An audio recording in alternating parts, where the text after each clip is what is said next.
अब हम आपको तीसरे स्कंद के 13वें अध्याय में 12 अवतार की कथा सुनाएंगे।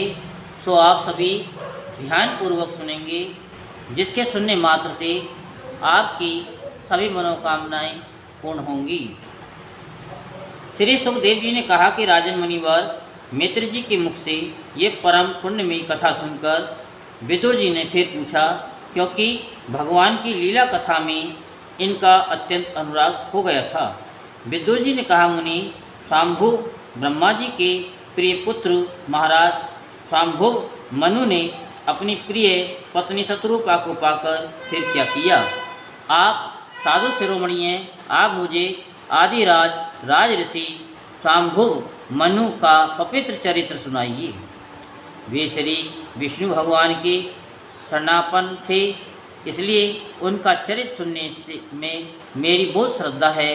जिनके हृदय में श्री मुकुंद के चरणारविंद विराजमान हैं, उन भक्त जनों के गुणों को श्रवण करना ही मनुष्यों के बहुत दिनों तक किए हुए शास्त्राभ्यास के श्रम का मुख्य फल है, ऐसा विद्वानों का श्रेष्ठ मत है। श्री सुखदेव जी कहते हैं कि राजन विदुर जी ने सहस्त्र शीर्षा भगवान श्री हरि के चरणाश्रित भक्त थे। उन्होंने जब विनयपूर्वक भगवान की कथा के लिए प्रेरणा की, तब मुनिवर मित्र जी का रोम रोम खिल उठा।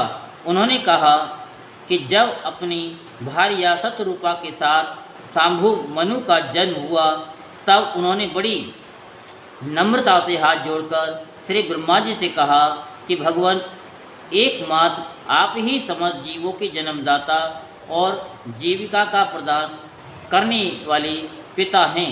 तथापि हम आपकी संतान ऐसा कौन सा कर्म करें जिससे आपकी सेवा बन सके? पूज्यपाद, हम आपको नमस्कार करते हैं।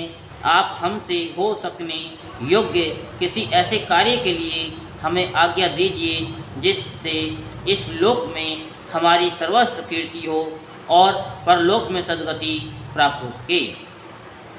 ब्रह्मा जी ने कहा कि पृथ्वीपते, तुम दोनों का कल्याण हो। मैं तुमसे बहुत ही प्रसन्न हूँ, क्योंकि तुमने निष्कपट भाव से मुझे आज्ञा दीजिए यूँ कहकर मुझे आत्मसमर्पण किया है। वीर पुत्रों को अपने पिता की इसी रूप में पूजा करनी चाहिए। उन्हें उचित है कि दूसरों के प्रति ईर्ष्या का भाव न रखकर जहाँ तक बने उनकी आज्ञा का आदरपूर्वक सावधानी से पालन करें। तुम अपनी इस भार्या से ही अपने ही समान गुणवती संतति उत्पन्न करके धर्मपूर्वक पृथ्वी का पालन करो और यज्ञों द्वारा श्री हरि की आराधना करो। राजन, प्रजा पालन से मेरी बड़ी सेवा होगी और तुम्हें प्रजा का पालन करते देखकर भगवान श्री हरि भी तुमसे प्रसन्न होंगे। जिन पर यज्ञमूर्ति जनार्दन भगवान प्रसन्न नहीं होते, उनका सारा श्रम व्यर्थ होता है, क्योंकि वे तो एक प्रकार से अपने आत्मा का ही अनादर करते हैं। मनु जी ने कहा कि पाप का नाश करने वाले पिताजी, मैं आपकी आज्ञा का पालन अवश्य ही करूँगा, किंतु आप इस जगत में मेरे और मेरी भावी प्रजा के रहने के लिए स्थान बतलाइए। देव सब जीवों का निवास स्थान पृथ्वी इस समय प्रलय के जल में डूबी हुई है। आप इस देवी के उद्धार का प्रयत्न कीजिए। तो मित्र जी ने कहा कि पृथ्वी को इस प्रकार अथाह जल में डूबी देखकर ब्रह्मा जी बहुत देर तक मन में ये विचार सोचते रहे कि कैसे इसको निकालूं। जिस समय मैं लोक रचना में लगा हुआ था, उस समय पृथ्वी जल में डूब जाने से रसातल को चली गई। हम लोग सृष्टि कार्य में नियुक्त हैं, अतः इसके लिए हमें क्या करना चाहिए? अब तो उनके यानी जिनके संकल्प मात्र से मेरा जन्म हुआ है, वे सर्वशक्तिमान श्री हरि ही मेरा ये काम पूरा करें। निष्पाप विदुर जी ब्रह्मा जी के इस प्रकार विचार कर ही रहे थे कि उनके नासा छिद्र से अकस्मात अंगूठे के बराबर आकार का एक बराह शिशु निकला। भारत बड़े आश्चर्य की बात हो तो यही है कि आकाश में खड़ा हुआ वह बराह शिशु ब्रह्मा जी के देखते ही देखते बड़ा होकर क्षण भर में हाथी के बराबर हो गया। उस विशाल बराह मूर्ति को देखकर मरीचि आदि मुनिजन, सनकादि और स्वांभु मनु के सहित श्री ब्रह्मा जी तरह तरह के विचार करने लगे। अहो, शूकर के रूप में आज ये कौन दिव्य प्राणी यहाँ प्रकट हुआ है? कैसा आश्चर्य है! ये अभी अभी मेरी नाक से निकला था। पहले तो ये अंगूठे के पूर्व के बराबर दिखाई देता था, किंतु एक क्षण में ही बड़ी भारी शिला के समान हो गया।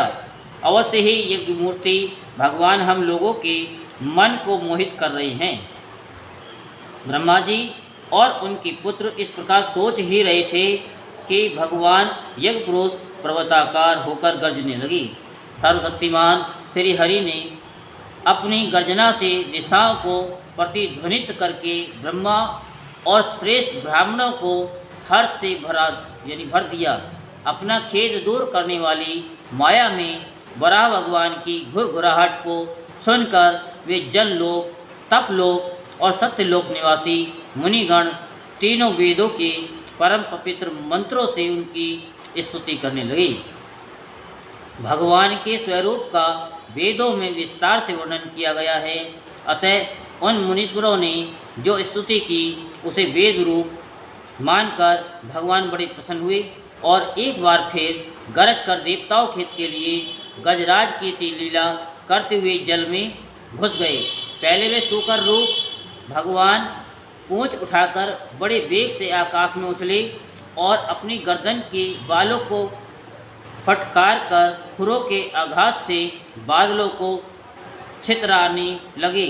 उनका शरीर बड़ा कठोर था, त्वचा पर कड़े कड़े बाल थे, दाढ़ें सफ़ेद थीं और नेत्रों से तेज निकल रहा था। उस समय उनकी बड़ी शोभा हो रही थी। भगवान स्वयं यज्ञ पुरुष हैं, तथापि शूकर रूप धारण करने के कारण अपनी नाक से सूंघ सूंघ कर पृथ्वी का पता लगा रहे थे। उनकी दाढ़ें बड़ी कठोर थीं।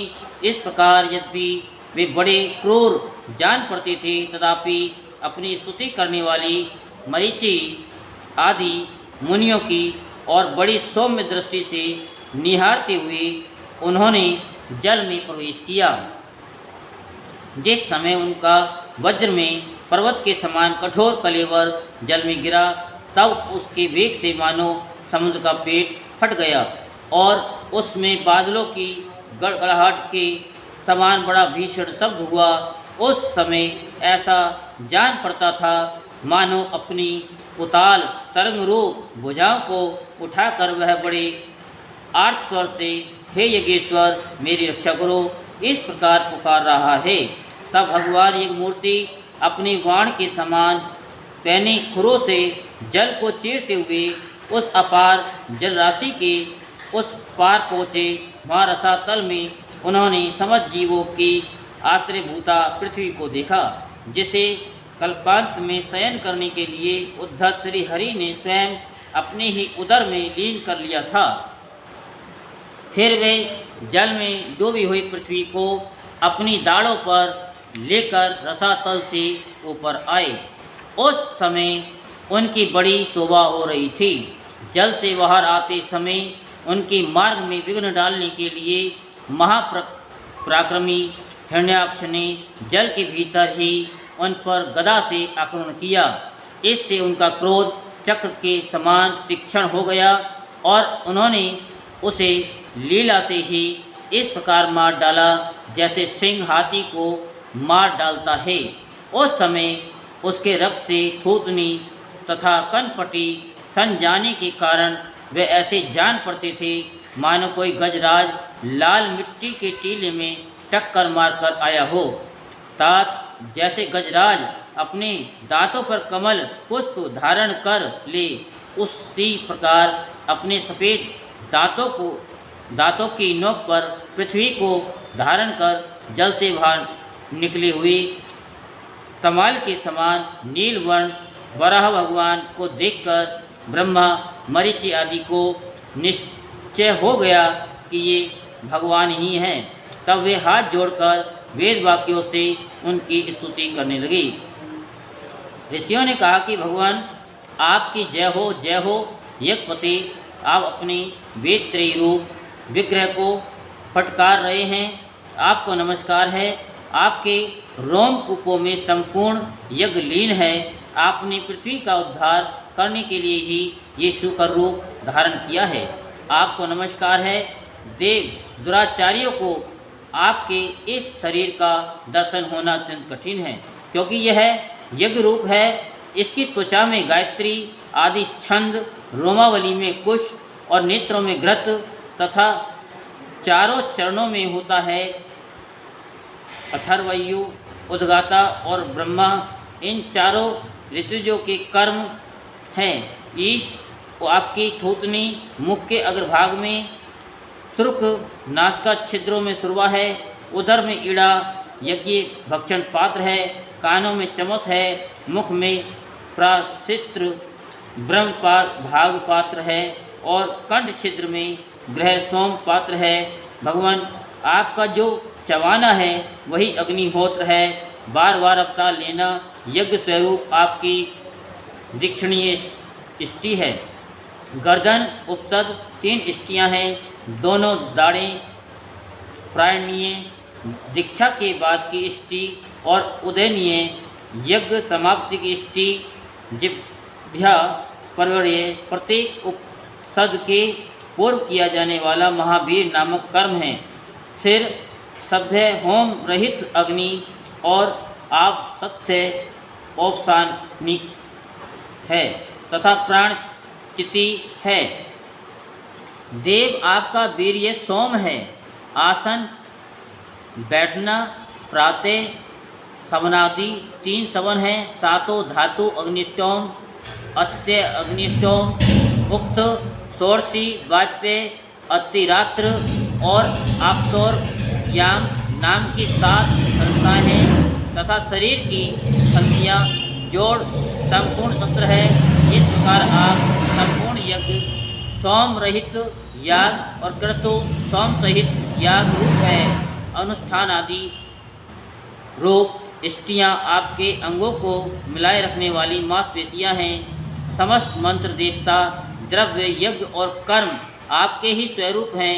आपको नमस्कार है। वैराग्य भक्ति और मन की एकाग्रता से जिस ज्ञान का अनुभव होता है वह आपका स्वरूप ही है तथा आप ही सबके विद्या गुरु हैं। आपको पुनः पुनः प्रणाम है। पृथ्वी को धारण करने वाले भगवान आपकी दाढ़ों की नोक पर रखी हुई ये पर्वत आदि मंडित पृथ्वी ऐसी शोभित हो रही है जैसे वन में से निकलकर बाहर आए हुए किसी गजराज के दाढ़ों पर पत्रयुक्त कमलनी रखी हो। आपके दांतों पर रखे हुए भूमंडल के सहित आपका ये वेद में वराह विग्रह ऐसा सुशोभित हो रहा है जैसे शिखरों पर छाई हुई मेघमाला से कुल पर्वत की शोभा होती है।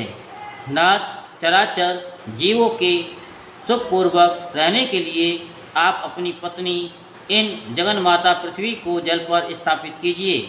आप जगत के पिता हैं और अरणी में अग्नि स्थापन के समान आपने इसमें धारण शक्ति रूप अपना तेज स्थापित किया है। हम आपको और इस पृथ्वी माता को प्रणाम करते हैं।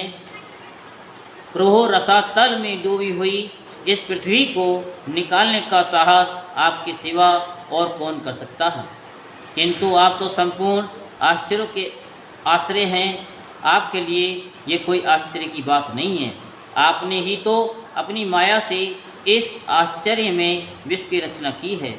जब आप अपने वेद में विग्रह को हिलाते हैं तब हमारे ऊपर आपकी गर्दन के बालों से झरती हुई शीतल जल की बूंदें गिरती हैं। ईश उनसे भीग कर हम जनलोक, तपलोक और सत्यलोक में रहने वाले मुनिजन सर्वदा पवित्र हो जाते हैं। जो पुरुष आपके कर्मों का पार पाना चाहता है अवश्य ही उसकी बुद्धि नष्ट हो गई है। क्योंकि आपके कर्मों का कोई पार नहीं है। आपकी ही योग माया के सत्वादी गुणों से ये सारा जगत मोहित हो रहा है। भगवान आप इसका कल्याण कीजिए। मैत्री जी कहते हैं, विदुर जी, उन ब्रह्मवादी मुनियों के इस प्रकार स्तुति करने पर सबकी रक्षा करने वाले वराह भगवान ने अपने क्रोध से जल को स्तंभित कर उस पर पृथ्वी को स्थापित कर दिया। इस प्रकार रसातल से लीला पूर्वक लाई हुई पृथ्वी को जल पर रखकर वे विश्वक्सेन प्रजापति भगवान श्री हरि अंतर ध्यान हो गए। बोलो वराह भगवान की जय। विदुर जी, भगवान की लीला में चरित्र अत्यंत कीर्तनीय है और उनमें लगी हुई बुद्धि सब प्रकार के पाप तापों को दूर कर देती है। जो पुरुष उनकी इस मंगलमयी मंजुल कथा को भक्ति भाव से सुनता या सुनाता है, उसके प्रति भक्त वत्सल भगवान अंतः स्थल से बहुत शीघ्र प्रसन्न हो जाते हैं। भगवान तो सभी कामनाओं को पूर्ण करने में समर्थ हैं। उनके प्रसन्न होने पर संसार में क्या दुर्लभ है, किंतु उन तुच्छ कामनाओं की आवश्यकता ही क्या है जो लोग उनका अनन्य भाव से भजन करते हैं। उन्हें तो वे अंतर्यामी परमात्मा स्वयं अपना परम पद ही दे देते हैं।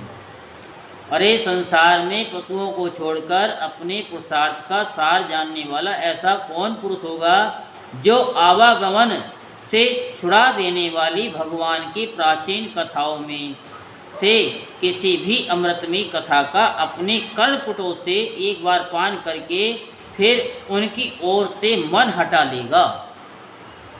क्योंकि भगवान की कथा में मन लगता नहीं, और एक बार लग गया तो फिर हटता नहीं, और जो हट गया तो वही एक दुष्ट आत्मा है। यहीं पर